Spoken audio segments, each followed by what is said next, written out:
제35편 다윗의 시. 여호와여, 나와 다투는 자와 다투시고 나와 싸우는 자와 싸우소서. 방패와 손방패를 잡으시고 일어나 나를 도우소서. 창을 빼사 나를 쫓는 자의 길을 막으시고 또 내 영혼에게 나는 내 구원이라 이루소서. 내 생명을 찾는 자들이 부끄러워 수치를 당하게 하시며 나를 상해하려 하는 자들이 물러가 낭패를 당하게 하소서. 그들을 바람 앞에 겨와 같게 하시고 여호와의 천사가 그들을 몰아내게 하소서. 그들의 길을 어둡고 미끄럽게 하시며 여호와의 천사가 그들을 뒤쫓게 하소서.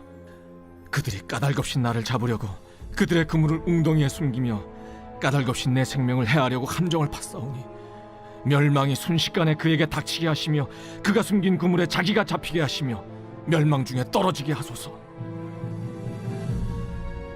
내 영혼이 여호와를 즐거워하며 그의 구원을 기뻐하리로다.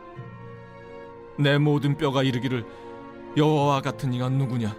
그는 가난한 자를 그보다 강한 자에게서 건지시고 가난하고 궁핍한 자를 노력하는 자에게서 건지시는 이라 하리로다.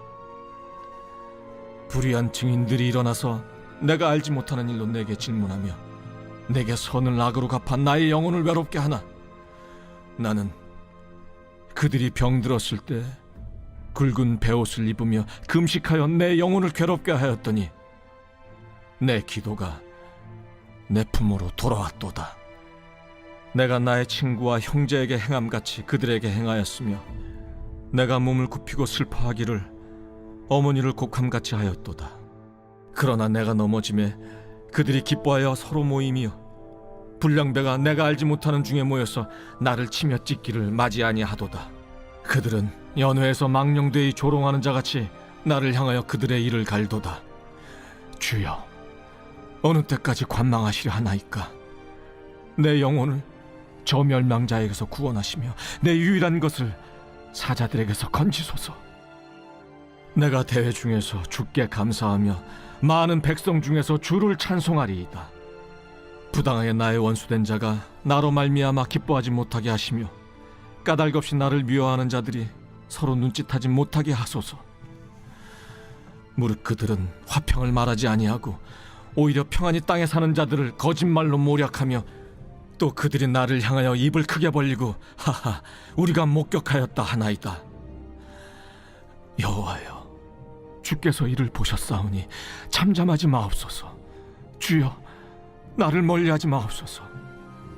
나의 하나님, 나의 주여, 떨치고 깨셔서 나를 공판하시며 나의 송사를 다스리소서.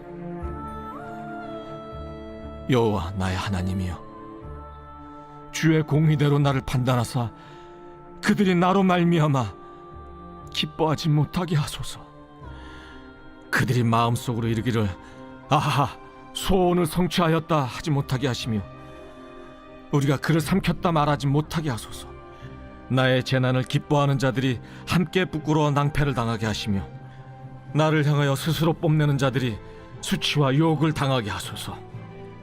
나의 의를 즐거워하는 자들이 기꺼이 노래 부르고 즐거워하게 하시며 그의 종의 평안함을 기뻐하시는 여호와는 위대하시다 하는 말을 그들이 항상 말하게 하소서. 나의 혀가 주의 의를 말하며 종일토록 주를 찬송하리이다.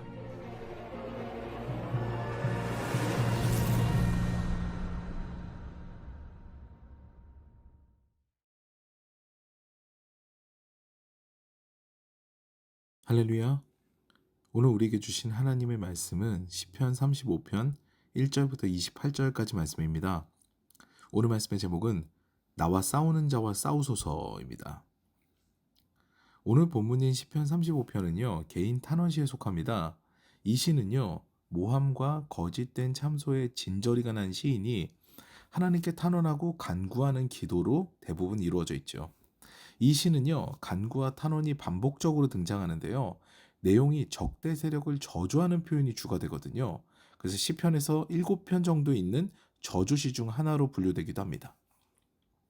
보통 기도는요 나를 향하기 마련입니다. 쉽게 얘기해서 나를 못 살게 구는 이가 있더라도 기도가 창이 되어 상대방을 향하기는 참 어렵습니다.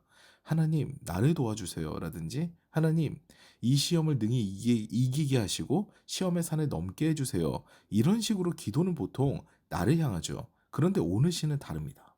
시작부터 강렬해요. 1절 말씀입니다. 여호와여, 나와 다투는 자와 다투시고 나와 싸우는 자와 싸우소서. 시인은요, 얼마나 화가 나고 억울했으면요, 하나님께 이렇게 하소연한 겁니다. 이것을 메시지로 보면은요, 더 현실적이에요. 하나님, 나를 괴롭히는 자들을 가만두지 마소서. 저 불안당들의 얼굴을 정통으로 갈겨주소서. 무기든 무엇이든 움켜잡으시고 나를 위해 일어나소서. 이렇게 기록하고 있거든요. 이후 이런 시인의 간구는요, 8절까지 이어집니다. 그것도 계속해서 저주를 퍼붓죠. 특히 8절 말씀입니다. 멸망이 순식간에 그에게 닥치게 하시며 그가 숨긴 그물에 자기가 잡히게 하시며 멸망 중에 떨어지게 하소서. 이야, 거의 원수에게 퍼붓는 저주 같습니다. 이를 요약하면요, 한마디로 완전 망해라입니다. 완전 망해버려라요. 그런데 반전은 그 뒤에 일어납니다. 9절과 10절에서 다시 하나님을 신뢰하는 노래를 잠깐 한 시인은요, 11절부터 그가 퍼부은 저주의 대상이 누구인지를 구체적으로 묘사합니다.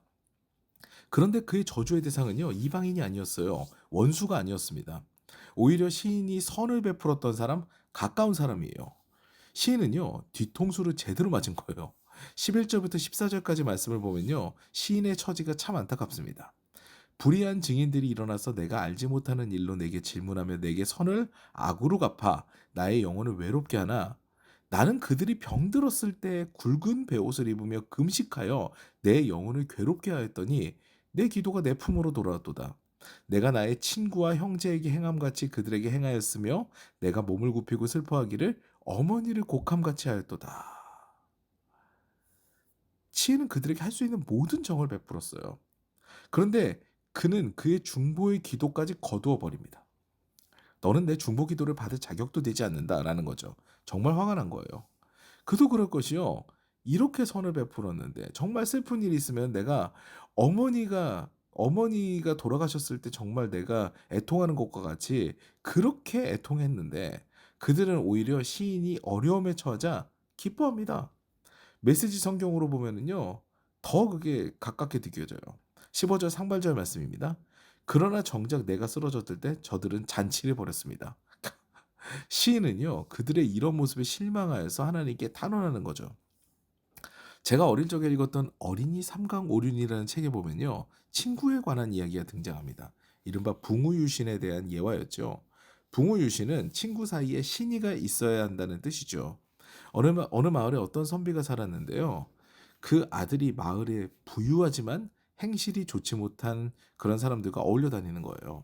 친구라고 어울려 다니는 거죠. 아버지는 아들에게 그들과 어울리지 말라고 몇 번 충고했지만 아들이 듣지 않는 겁니다. 그래서 내기를 하게 돼요. 집에 있는 돼지를 한 마리 잡아서 거적으로 감싸서 묶은 다음에 지게에 올려서 아들에게 지게 하고서는 먼저 아들의 친구네 집으로 가자고 한 거죠. 아들 친구네 집에 가서는요, 아들에게 이렇게 이야기하라고 합니다. 내가 실수로 사람을 죽였다네. 나 좀 숨겨주게나. 그런데 아들이 잘 어울려 다니던 그런 파라코들은요, 놀 때는 좋은 친구였는지 몰라도요, 위기 상황이 되니까 돌변합니다. 혹시라도 자신이 엮일까봐 문도 안 열어주고 내쫓습니다. 할 일 없이 쫓겨난 아들을 본 아버지는요, 자신의 버대개로 향하죠. 그리고 아들과 똑같이 다급한 목소리로 이야기합니다. 자네 내가 실수로 사람을 죽였다네. 나를 좀 숨겨줄 수 있겠는가? 그러니까요, 그 아버지의 벗은 놀랐지만 주변을 둘러보면서 어서 들어오라고 하는 거죠. 그리고 안전하게 집에 들어오자 아버지의 벗은 이야기합니다. 그래, 자네 몸은 괜찮은가? 마음은 괜찮아? 친구의 안위부터 살핀 거죠. 그러자 아버지는 빙그레 웃으면서 역시 자네는 내 친구일세. 사실 아들과 내기를 했어. 친구 사이에는 신의가 있어야 한다는 내기였지. 사실 지게에 올려진 것은 사람이 아니라 돼지일세. 신의를 지킨 친구와 밤새 오늘은 즐기고 싶으니 술을 가져오게. 이런 거죠. 아들은요, 이때 친구 사이에는 이런 믿음이 있어야 한다는 것을 배우게 되었죠. 좋을 때만 친구가 아니라 어려웠을 때 정말 친구를 알 수 있구나. 이런 것들을 배우게 된 거예요. 이같이요, 내가 어려움에 처했을 때 진정 친구를 알게 된다는 이야기가 있습니다. 시인은요, 이 지금 원수같이 행하는 이들을요 친구라고 생각했는데 그 친구는 친구가 아니었어요. 좋을 때는 좋았는데요. 어려울 때 오히려 뒤통수를 제대로 친 겁니다. 그런데 시인은 어떠합니까? 이 억울함을요 스스로 심판하려 하지 않습니다. 하나님께 맡겨요. 믿는 우리의 모습 또한 이와 같아야 합니다. 신에게 깨져도 마음이 아파도 이제는 하나님께서 해결하실 일입니다. 하나님께서는요 의인의 간구를 반드시 들으시는 분이시거든요. 오늘도 하나님 앞에 의롭게 서서 하나님께 나의 영의 깊은 간구를 아뢰며 응답으로 찬양과 감사의 삶을 사는 저 여러분 되시기를 주님의 이름으로 부탁드립니다.